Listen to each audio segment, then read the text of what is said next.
13 வாட்டி getup மாத்துறாரு costume. அதுக்கப்புறம் நீங்க தான். இது இங்க மட்டும் இல்லைங்க, எங்க ஷோ போனாலும் அண்ணன் பாட்டுக்கு தகுந்த மாதிரி ஒரு காஸ்டியூம் டக்குன்னு மாத்திடுறாங்க.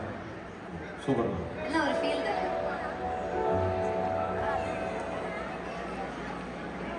அவரோட இணைந்து பாடுவதற்காக அஜய். அஜய் கிருஷ்ணா.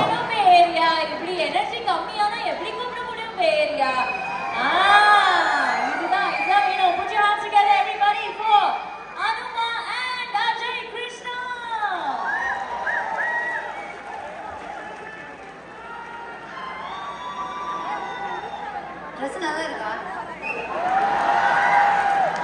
நம்ம இங்க ஒரு ரொம்ப ரொம்ப வேண்டியவங்க வீட்டில் இருக்கோம், பீனா சஞ்சய். அவங்க தான் சரி இதை போட்டால் ரொம்ப நல்லா இருக்கும், கருப்பு தான் உங்களுக்கு பிடிச்ச கலர்னு சொல்லி கொடுத்தாங்க.